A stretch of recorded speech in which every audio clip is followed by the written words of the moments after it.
ಉದ್ದೇಶ ಭಾರತ ಚುನಾವಣಾ ಆಯೋಗದ ಒಂದು ನಿರ್ದೇಶನಗಳೇನಿದ್ರು ಅದರಂತೆ ನಗರದಲ್ಲಿ ನಾನು AER ಹೋಗಿ ಕರ್ತವ್ಯ ನಿರ್ವಹಿಸಿದ್ದೇನೆ, ನಾನು ಮತ್ತು ಮಾನ್ಯ ತಹಸೀಲ್ದಾರ್ ಅವರು. ಅದೇ ರೀತಿಯಾಗಿ SIR, ವಿಶೇಷವಾಗಿ SIRಗೆ ಸಂಬಂಧಪಟ್ಟಂತೆ ವಿಶೇಷ ಸಮಗ್ರ ಪರಿಷ್ಕರಣೆ ಅಂತ SIR ಅಂದರೆ ಅದಕ್ಕೆ ಸಂಬಂಧಪಟ್ಟಂಗೆ ನಾನು ಹೇಳ್ತಾ ಇದ್ದೇನೆ. ಈಗ 36/2026ರಿಂದ 27/2026 ಮನೆ ಮನೆಗೆ ನಮ್ಮ ಒಂದು VLOs ಏನಿದ್ದಾರೆ ಅವರು ಪ್ರತಿ ಮನೆಗೂ ಬರ್ತಾ ಇದ್ದಾರೆ. ಬಂದ ಸಂದರ್ಭದಲ್ಲಿ ಅವರು ಒಂದು ಫಾರ್ಮ್ ಕೊಡ್ತಾರೆ. ಆ ಫಾರ್ಮ್ ಅನ್ನು ಪ್ರತಿ ಮತದಾರರು ಜವಾಬ್ದಾರಿಯಿಂದ ಅದನ್ನು ಪಡೆದುಕೊಂಡು ಅದನ್ನು BLO ಕೈಗೆ ಮತ್ತೆ ನೀವು ವಾಪಸ್ ಕೊಡಬೇಕಾಗುತ್ತೆ. ಮತದಾರರ ಒಂದು ಇದನ್ನು 40 ವರ್ಷಕ್ಕಿಂತ ಹೆಚ್ಚು ವಯಸ್ಸಿದ್ದಂಥವ್ರು 2002ರಲ್ಲಿ ಏನಿತ್ತು ಆ ಒಂದು ಕರಡು ಪ್ರತಿ ಒಂದು ನಮ್ಮದು ಏನೋ ಒಂದು ಮತದಾರರ ಒಂದು ಇದರಲ್ಲಿತ್ತು, ಸೊ ಅವರು ಸಹ ಇದನ್ನ ಇದು ಮಾಡಬೇಕಾಗ್ತದೆ. ಆಮೇಲೆ ನಿಮ್ದು ಏನಾದರೂ ಆಕ್ಷೇಪಣೆಗಳಿದ್ರೆ 5/8/2026ರಿಂದ 4/9/2020ವರೆಗೆ ಆಕ್ಷೇಪಣೆಗಳನ್ನು ನಾವು ಪಡೆದುಕೊಳ್ತೇವೆ. ಅದೇ ರೀತಿ ವಿಲೇವಾರಿಗೂ ಸಹ 5/8/2026ರಿಂದ 3/10/2026ವರೆಗೂ ಇತ್ಯರ್ಥಪಡಿಸ್ತೀವಿ. ಒಟ್ಟಾರೆಯಾಗಿ ನಾನು ಎಲ್ಲ ನಗರದ ನಾಗರಿಕರಲ್ಲಿ ನಾನು ಮನವಿ ಮಾಡೋದಂದ್ರೆ ರಜನಿ ಮತ್ತು ಈಗಾಗಲೇ ನಾವು ಏನು ಮಾಡ್ತಾ ಇದ್ದೀವಿ SIR ಸಂದರ್ಭದಲ್ಲಿ ದಯವಿಟ್ಟು ನಮ್ಮ BLOs ಮನೆಗೆ ಬಂದಾಗ ಯಾರೂ ಸಹ ಇಲ್ಲದೆ ಕಡ್ಡಾಯವಾಗಿ ನಿಮ್ಮ ಒಂದು BLO ಫಾರ್ಮ್ ಏನು ಕೊಡ್ತಾರೋ ಆ ಫಾರ್ಮನ್ನು ಫಿಲ್ ಮಾಡಿ ನಮ್ಮ ಕನ್ಸರ್ನ್ BLOಸ್ಗೆ ತಂದುಕೊಡಿ. ಯಾರೂ ಸಹ ಮತದಾರರ ಪಟ್ಟಿಯಿಂದ ಹೊರಗಡೆ ಇರಬೇಡಿ. ಒಂದು ಕಡೆ ಯಾರಾದ್ರೂ ಈಗಾಗಲೇ ನೀವು ಇದ್ರೆ ಮತ್ತೊಂದು ಕಡೆ ನೋಂದಾಯಿಸ್ಕೊಳ್ಳಿಕ್ಕೆ ಅವಕಾಶವಿಲ್ಲ. ಆ ಥರ ಏನಿದ್ರೆ ಅದ್ರ ಪ್ರಕಾರ ನೀವು ಅದನ್ನೇ ನಮೂದು ಮಾಡ್ಕೊಳ್ಬೇಕಾಗ್ತದೆ. ನಿಮ್ಗೆ ಆ ಥರ ಯಾವುದಾದ್ರೂ ಸಮಸ್ಯೆಗಳಿದ್ರೆ ನಗರದ AER ಹೋಗಿ ನಾನು ಕೆಲಸ ಮಾಡ್ತಾ ಇದ್ದೀನಿ, ನೀವು ನೇರವಾಗಿ ನನ್ನ ನಂಬರ್ಗೆ ಅಥವಾ ನನ್ನ ಕಚೇರಿಗೆ ಬಂದು ನೀವು ಮಾಹಿತಿಯನ್ನು ಕೊಡ್ಬೋದು. ಆ ಥರ ಏನೋ ತಪ್ಪು ಮಾಹಿತಿ ಇದ್ದರೆ ಯಾವುದೇ ರೀತಿ ತಪ್ಪು ಮಾಹಿತಿಗಾಗಿ ಅದಕ್ಕೆ ಅವಕಾಶ ಇಲ್ಲ. ಪ್ರತಿ BLO ಬಂದಾಗಲೂ ನಮ್ಮ SIR ಏನು ಮಾಡ್ತಾರೆ ಅದಕ್ಕೆ ಎಲ್ಲರೂ ಸಹಕಾರ ಪಡಬೇಕು. ಎಲ್ಲರೂ ಸಹ ಒಂದು ಮತದಾರರ ಪಟ್ಟಿ ವ್ಯಾಪ್ತಿಗೆ ಬರಬೇಕಂತ ನಮ್ಮಲ್ಲಿ ಮನವಿ ಮಾಡ್ತಾ ದಯವಿಟ್ಟು ಎಲ್ಲರೂ ಇದನ್ನ ನೋಂದಣಿ ಮಾಡ್ಕೊಳ್ಳಿ. ಹೊಸದಾಗಿ ಯಾರಿದ್ದಾರೆ ಅವರು ಸಹ ನೋಂದಣಿ ಮಾಡ್ಕೊಳ್ಳಿ. ನೀವು ಬೇರೆ ಕಡೆ ಏನಾದರೂ ಹೋಗಿದ್ರೆ ಅದನ್ನು ಸಹ ಏನು ನಾವು ಫಾರ್ಮ್ ಕೊಡ್ತೀವಿ ಅದನ್ನ ಫುಲ್ಫಿಲ್ ಮಾಡಬೇಕಂತ ನಾನು ತಿಳಿಸ್ತಾ ಈ ಒಂದು ಏನು ನಾವು ವಿಶೇಷ ಸಮಗ್ರ ಪರಿಷ್ಕರಣೆ SIR ಅಂತಿದೆಯೋ ಈ ಕಾರ್ಯಕ್ರಮ ನಂಬ್ಕೊಂಡಿದ್ದೇವೆ. ಇದನ್ನು ಗ್ರೂಪಲ್ಲಿ ಹಾಕಿದ್ದೀನಿ ಪಾಯಿಂಟ್ ಸಂಬಂಧಪಟ್ಟಿದ್ದೇನೆ. ಅದನ್ನು ದಯವಿಟ್ಟು ಇದನ್ನು ಎಲ್ಲ ನಗರದ ನಾಗರಿಕರಿಗೆ ನೀವು ಪ್ರಚುರಪಡಿಸಬೇಕಂತ ನಾನು ತಮ್ಮಲ್ಲೆಲ್ಲರಲ್ಲಿ ನಾನು ಮನವಿ ಮಾಡ್ತೀನಿ. ಮತದಾರರ ಪಟ್ಟಿಯನ್ನು 7/10/2026 ಪ್ರಚುರಪಡಿಸ್ತೀವಿ. ಅಂತಿಮ ಮತದಾರರ ಇದನ್ನ ಮತ್ತೆ ಅಬ್ಜೆಕ್ಷನ್ಸ್ಗೂ ಸಹ ಡೇಟ್ ಇದೆ, ಇದರಲ್ಲಿ ನಿಮ್ಗೆ ಕೊಟ್ಟಿದ್ದೀನಿ, ಎಲ್ಲ ಗ್ರೂಪಲ್ಲಿ ಇದೆ. ಹಾಕೊಂಡು ದಯವಿಟ್ಟು ಎಲ್ಲರಿಗೂ ಇದನ್ನು ಮನೆ ಮನೆಗೆ ತಲುಪಿಸ್ಬೇಕಂತ ನಿಮ್ಮ ಎಲ್ಲರ ಮುಖಾಂತರ ಮನವಿ ಮಾಡ್ತೇನೆ. ಪ್ರಾರಂಭ ಹಾಕಿದ್ದೀನಿ ಗ್ರೂಪಲ್ಲಿ. ಇದು ಮತಗಟ್ಟೆ ಅಧಿಕಾರಿಗಳು ದಿನಾಂಕ 30/6/2026ರಿಂದ 29/7/2026ವರೆಗೂ ಮನೆ ಮನೆಗೆ ಭೇಟಿ ನೀಡ್ತಾರೆ. ಸದರಿ ಸಮಯದಲ್ಲಿ ಮತದಾರರಿಗೆ ಎನ್ಯುಮರೇಷನ್ ಫಾರ್ಮ್ ಅನ್ನು ನೀಡ್ತಾರೆ. ಸದರಿ ನಮೂನೆಯನ್ನು ಕಡ್ಡಾಯವಾಗಿ ಮತದಾರರು ಪಡೆದು ಭರ್ತಿ ಮಾಡಿ BLO ಅವರಿಗೆ ಹಿಂದಿರುಗಿಸಬೇಕು. ಆಗ ಮಾತ್ರ ಮತದಾರರ ಹೆಸರು ಕರಡು ಮತದಾರರ ಪಟ್ಟಿಯಲ್ಲಿ ಬರುತ್ತದೆ. ಇಲ್ಲವಾದರೆ ಮತದಾರ ಕರಡು ಪಟ್ಟಿಯಲ್ಲಿ ಹೊರಗೆ ಉಳಿಯುತ್ತಾರೆ ಅಂತ ನಾನು ಈ ಸಂದರ್ಭದಲ್ಲಿ ಎಲ್ಲರಿಗೂ ಹೇಳಿಸ್ತೀನಿ. ದಯವಿಟ್ಟು ಜವಾಬ್ದಾರಿಯುತ ನಾಗರಿಕರು, ನಗರದ ನಾಗರಿಕರು ಈ ಒಂದು ಇದ್ರ ಒಳಗಡೆ ಬರಬೇಕು ಅಂತ ನಾನು ಎಲೆಕ್ಷನ್ಗೆ ಸಂಬಂಧಪಟ್ಟಂಗೆ ನಾನು ತಮ್ಮಲ್ಲಿ ಮನವಿ ಮಾಡ್ತೀನಿ. ದಾಖಲೆ ಏನು ಕೊಡಬೇಕು, ಏನೇನು ಕೊಡಬಾರ್ದು ಅಂತ ಜಸ್ಟ್ ಅದನ್ನು ಫಿಲ್ ಮಾಡಿ ವಾಪಸ್ ಕೊಟ್ಟರೆ ಸಾಕು. ಓಕೆನಾ? ಆಯ್ತು. ಈಗಾಗಲೇ ನೀವು ಗಮನಿಸಬಹುದಾಗಿದೆ, ಮಾನ್ಯ ಜಿಲ್ಲಾಧಿಕಾರಿಗಳು ಹಾಗೂ ನಮ್ಮ ನಗರದ ಆಡಳಿತ ಅಧಿಕಾರಿಗಳು ಸಹ ನಗರಸಭೆಗೆ ಅವರೇ ಆಗಿರ್ತಾರೆ. ಸೊ ಅವರು ನಮಗೆ ಸ್ಟ್ರಿಕ್ಟ್ಲಿ ಇನ್ಸ್ಟ್ರಕ್ಷನ್ಸ್ ಕೊಟ್ಟಿದ್ದಾರೆ. ನಗರದಲ್ಲಿರುವಂಥ ಎಲ್ಲ ಮುಖ್ಯ ರಸ್ತೆಗಳನ್ನ ಮತ್ತೆ ಸಬ್ ರಸ್ತೆಗಳನ್ನ ಎಲ್ಲ ಕಂಪಲ್ಸರಿಯಾಗಿ ಡಬ್ರಿಸಿಂದ ಹಿಡಿದು ಎಲ್ಲ ಸಹ ಕ್ಲೀನ್ ಮಾಡಬೇಕು. ಚರಂಡಿಗಳು ಮಳೆಗಾಲ ಸ್ಟಾರ್ಟ್ ಆಗಿರೋದ್ರಿಂದ ಎಲ್ಲ ಸ್ವಚ್ಛಗೊಳಿಸಬೇಕು ಅಂತ ನಮ್ಗೆ ಈಗಾಗಲೇ ಇನ್ಸ್ಟ್ರಕ್ಷನ್ಸ್ ಕೊಟ್ಟಿರ್ತಾರೆ. ನಾವು ಈಗಾಗಲೇ ಕಾರ್ಯೋನ್ಮುಖರಾಗಿದ್ದೇವೆ. ತಳ್ಳ ಗಾಡಿಗಳಿರಲಿ, ಇನ್ನೊಂದು ಬೇರೆಯವರಿರಲಿ, ನಿಮ್ಮ ರಸ್ತೆಗಳಲ್ಲಿ ಏನಾದರೂ ಕಲ್ಲಿಟ್ಕೊಂಡಿದ್ರೆ ದಯವಿಟ್ಟು ಅದನ್ನು ತೆಗೆದು ಇಟ್ಕೊಂಡು ಹೋಗಿ ವಾಪಸ್. ಈ ರಸ್ತೆಗಳಲ್ಲಿ ಎಲ್ಲಿ ಇಟ್ಬೇಡಿ, ಆಕ್ಸಿಡೆಂಟ್ಗಳಾಗ್ತದೆ. ನೀವು ಗಮನಿಸಿರ್ಬೋದು, ಈಗಾಗಲೇ ಸುಮಾರು ಪತ್ರಿಕೆಗಳಲ್ಲಿ ಬಂದಿರೋದು. ಕಳೆದ ಬಾರಿ ನೀವು ANM ನ್ಯೂಸಲ್ಲಿ ಸಹ ನೀವು ಅಬ್ಸರ್ವ್ ಮಾಡಿದ್ದೀರಾ.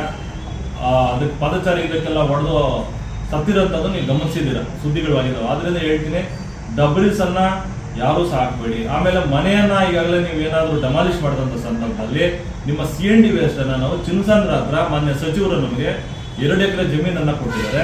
ಆ ಜಮೀನಲ್ಲಿ ದಯವಿಟ್ಟು ನಾವೇ ನಿಮ್ಗೆ ಹೇಳ್ತೀವಿ, ಎಲ್ಲಿದೆ ನಮ್ಮ ನಗರಸಭೆ ಕನ್ಸರ್ನ್ ಮಾಡಿ ನಿಮ್ಗೆ ಉಚಿತವಾಗಿ ಹಾಕ್ಲಿಕ್ಕೆ ನಿಮ್ಗೆ ನಾವು ಅವಕಾಶ ಮಾಡಿಕೊಡ್ತೀವಿ. ಅದು ಬಿಟ್ಟು ಎಲ್ಲೂ ಸಹ ರಸ್ತೆಯಲ್ಲಿ ಹಾಕ್ಬೇಡಿ.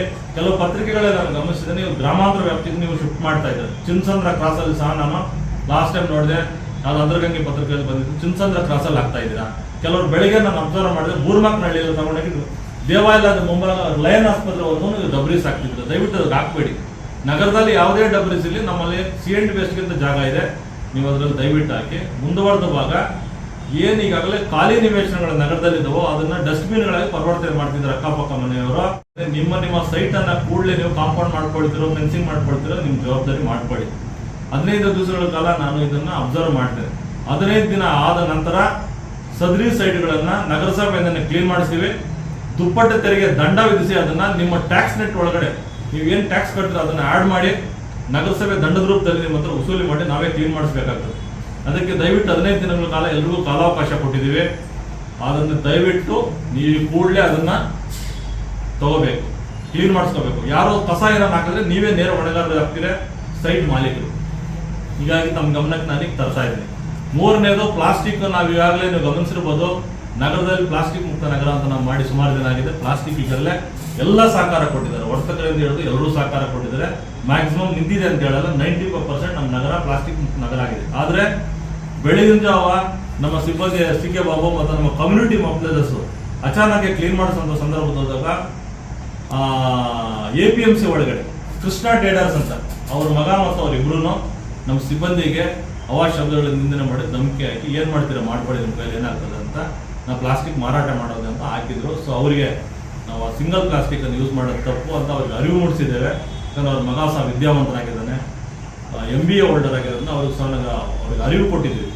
ಕೊಟ್ಟರೂ ಸಹ ಅವರು ಪದೇ ಅದನ್ನು ಪ್ಲಾಸ್ಟಿಕ್ ಬಳಸ್ತಾ ಇರೋದ್ರಿಂದ ಅವರಿಗೆ ಮಾನ್ಯ ಜಿಲ್ಲಾಧಿಕಾರಿಗಳ ಆದೇಶದಂತೆ 50,000 ರೂಪಾಯಿ ದಂಡ ಹಾಕಿದ್ದೀನಿ. ಈಗ ಬೆಳಗಿನ ಜಾವ ನೀವು ನೋಡ್ಬೋದು, 50,000 ರೂಪಾಯಿ ದಂಡ ಹಾಕಿದ್ದೀವಿ, FIR ಮಾಡಿಸ್ತೀವಿ ಅಂತ ಹೇಳಿದ್ದೀವಿ. ಹಂಗಾಗಿ ಅವರಿಗೆ ಮತ್ತೊಮ್ಮೆ ಅವ್ರಿಗೆ ಅವಕಾಶ ಕೊಡ್ತಾನೆ, ದಂಡವನ್ನು ಅವ್ರು ಪಾವತಿ ಮಾಡ್ತಾ ಇದ್ದಾರೆ. ಮತ್ತೆ ಇದನ್ನೇನ ರಿಪೀಟ್ ಆದರೆ ನಿಯಮಾನುಸಾರ ಏನು ನಿಷೇಧಿತ ಪ್ಲಾಸ್ಟಿಕ್ ಅನ್ನು ಬಳಸ್ತಾ ಇರೋದನ್ನ ಅವ್ರ ಮೇಲೆ ಸೂಕ್ತ ಕಾನೂನಿನ ಕ್ರಮ ಜರುಗಿಸಿ ಅವ್ರ ವಿರುದ್ಧ FIR ಮಾಡ್ತಾ ಜೊತೆಗೆ ಅವ್ರ ವೃತ್ತಿ ಪರವಾನಗಿಯನ್ನು ಸಹ ನಗರಸಭೆ ರದ್ದು ಮಾಡುತ್ತೆ. ಇದು ಅವರೊಬ್ಬರಿಗೆ ಹೇಳ್ತಾ ಇಲ್ಲ, ಸುಮಾರು ಜನ ಅಂಗಡಿಗಳಲ್ಲಿ ಮಾಡಿದ್ದಾರೆ. ಅವರಿಗೆಲ್ಲ ಸಣ್ಣ ಪುಟ್ಟ ಇದ್ದಿದ್ದಕ್ಕೆ ಅವರಿಗೆ ಸ್ವಲ್ಪ ದಂಡನ ಹಾಕಿದ್ದೇವೆ. ಕೆಲವರು ಆರೋಪ ಯಾವುದೇ ಮಾತು ಬಿಡೋದಿಲ್ಲ. ಫಸ್ಟ್ ಮಾನವೀಯತೆ ದೃಷ್ಟಿಯಿಂದ ಹೇಳಿ, 2ನೇ ಸರಿ ತೆರಿಗೆ ದಂಡ ಆಗ್ತದೆ, 3ನೇ ಸರಿ ಮುಲಾಜಿದಂಗೆ ಟ್ರೇಡ್ ಅನ್ನ ಕ್ಯಾನ್ಸಲ್ ಮಾಡ್ತೀವಿ. ಮತ್ತೆ ನಗರದಲ್ಲಿ ಪ್ಲಾಸ್ಟಿಕ್ ಅಲ್ಲಲ್ಲಿ ಕಂಡು ಬರ್ತಾ ಇದೆ. ದಯವಿಟ್ಟು ನೀವು ಕೈ ಮುಗಿದು ಕೇಳ್ತೀನಿ, ಪ್ಲಾಸ್ಟಿಕ್ ಅನ್ನ ಬಳಸಬೇಡಿ. ಈಗಾಗಲೇ ನಗರವನ್ನು ಸ್ವಚ್ಛ ಮಾಡಕ್ಕೆ ಹೊರಟಿದ್ದೀವಿ ನಾವು, ಎಲ್ಲ ಹಾಳಾಗ್ತಾ ಇದೆ. ದಯವಿಟ್ಟು ಯಾವುದೇ ಕಾರಣಕ್ಕೂ ಪ್ಲಾಸ್ಟಿಕ್ ಅನ್ನ ಮತ್ತೊಮ್ಮೆ ಹೇಳ್ತಾ ಬಳಸಬೇಡಿ. ಭಾನುವಾರ ನಾನು ಗಮನಿಸಿದ್ದೇನೆ, ಚಿಕನ್ ಮಟನ್ ಅಂಗಡಿ ಮತ್ತು ಕೆಲವೊಂದು ಕಡೆ ಮಟನ್ ಮಾರಾಟ ಮಾಡುವಂತ ಅಂಗಡಿಗಳಲ್ಲೂ ಸಹ ಕಪ್ಪು ಪ್ಲಾಸ್ಟಿಕ್ ಅನ್ನು ಉಪಯೋಗಿಸ್ತಾ ಇದ್ದೀರಾ. ಅವ್ರಿಗೂ ಸಹ ಈ ಸಂದರ್ಭದಲ್ಲಿ ಹೇಳ್ತಾ ಇದ್ದೀನಿ ನಾನು, ಇದೇ ನಿಮಗೆ ಅಂತಿಮ ಎಚ್ಚರಿಕೆ ಅನ್ಕೊಂಡ್ರೂ ಸರಿ, ತಿಳುವಳಿಕೆ ಅನ್ಕೊಂಡ್ರೂ ಸರಿ, ನಾನು ಯಾವುದೇ ಕಾರಣಕ್ಕೂ ದಂಡ ಹಾಕೋದು ಬಿಟ್ಬಿಡ್ತೀನಿ. ಮೇಲೆ ನಮಗೂ ಸಾಕಾಗಿದ್ದೀರ. ನಾವು ಕೆಲವು ಬೆರಳೆಣಿಕೆ ಜನ ನಾಗರಿಕರಿಗೆ ಅರಿವಿಲ್ಲದಾಗ ನಾನೇನು ಮಾಡೋಕ್ಕಾಗೋದಿಲ್ಲ.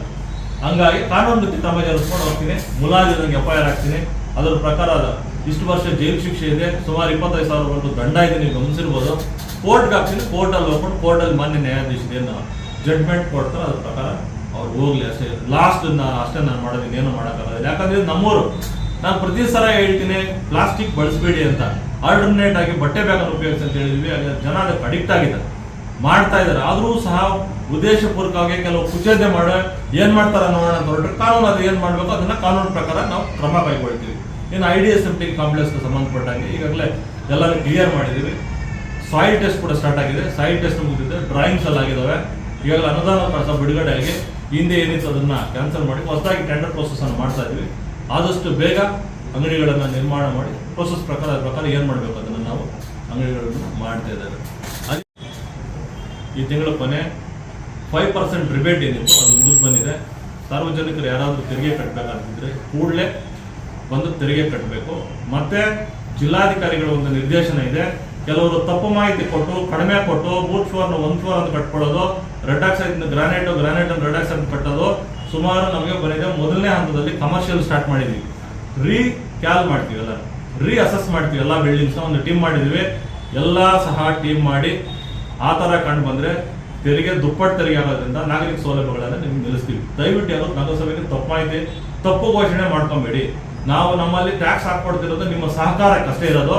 ಬಟ್ ಫಾರ್ಮ್ 2 ಏನಿದೆ ನೀವೇ ಡಿಕ್ಲೇರ್ ಮಾಡಬೇಕು. ಸೆಲ್ಫ್ ಡಿಕ್ಲೇರೇಷನ್ ಸಿಸ್ಟಮ್ ಇರೋದ್ರಿಂದ, ಸ್ವಯಂ ಘೋಷಿತ ಅತಿ ತೆರಿಗೆ ಪದ್ಧತಿ ರಾಜ್ಯದಲ್ಲಿ ಜಾರಿ ಇರೋದ್ರಿಂದ ನೀವೇ ಘೋಷಣೆ ಮಾಡ್ಕೊಬೇಕು. ನಾವು ಎಷ್ಟೇ ಸಹಕಾರ ಕೊಡ್ತಿದ್ವಿ ಅಷ್ಟೇ. ಆದರೆ ತಪ್ಪು ಮಾಹಿತಿ ಏನಾದರೂ ಘೋಷಣೆ ಮಾಡಿಕೊಂಡು ಸಿಗಾಕೊಂಡ ಪಕ್ಷದಲ್ಲಿ ಅದಕ್ಕೆ ಸೆಕ್ಷನ್ ಏನಿದೆ ಅನ್ನೋದು ಮುನ್ಸಿಪಲ್ ಕಾಯ್ದೆ ಅದರ ಪ್ರಕಾರ 1964 ಆಕ್ಟ್ ಪ್ರಕಾರ ನಿಮಗೆ ಕ್ರಮ ಅಂತ ಜರುಗಿಸ್ತೀವಿ. ಯಾವುದೇ ಕಾರಣಕ್ಕೂ ಆ ರೀತಿ ಏನಾದ್ರು ತಪ್ಪು ಮಾಹಿತಿ ಮಾಡ್ಕೊಂಡ್ರೆ ಕೂಡಲೇ ಸರಿಪಡಿಸ್ಕೊಳ್ಳಿ.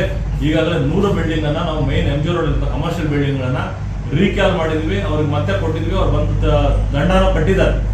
ಇದಕ್ಕೆ ಅವಕಾಶ ಇಲ್ಲ. ಈ ತಿಂಗಳಾದ್ಮೇಲೆ ನಾವು ಪ್ರತಿ ವಾರ್ಡಲ್ಲೂ ಕಮರ್ಷಿಯಲ್ ಇಂದ ಸ್ಟಾರ್ಟ್ ಮಾಡಿ ರೆಸಿಡೆನ್ಷಿಯಲ್ ಏರಿಯಾಗಳಿಗೆ ರೀಕ್ಯಾಪ್ ಸ್ಟಾರ್ಟ್ ಮಾಡ್ತೀವಿ. ಆದ್ರಿಂದ 5% ರಿಬೇಟ್ ಇರೋದನ್ನ ದಯವಿಟ್ಟು ಬಂದು ಬೇಗ ತೆರಿಗೆಯನ್ನು ಕಟ್ಟಲಿಲ್ಲ ಅಂದ್ರೆ ನಿಮ್ಗೇನು ಎವ್ರಿ ಮಂತ್ 2% ಇಂಟ್ರೆಸ್ಟ್ ಇರುತ್ತೋ ಅದ್ರ ಪ್ರಕಾರ ನಾವು ಪ್ರತಿ ಇದಕ್ಕೂ ಸ್ಟಾರ್ಟ್ ಮಾಡ್ತೀವಿ.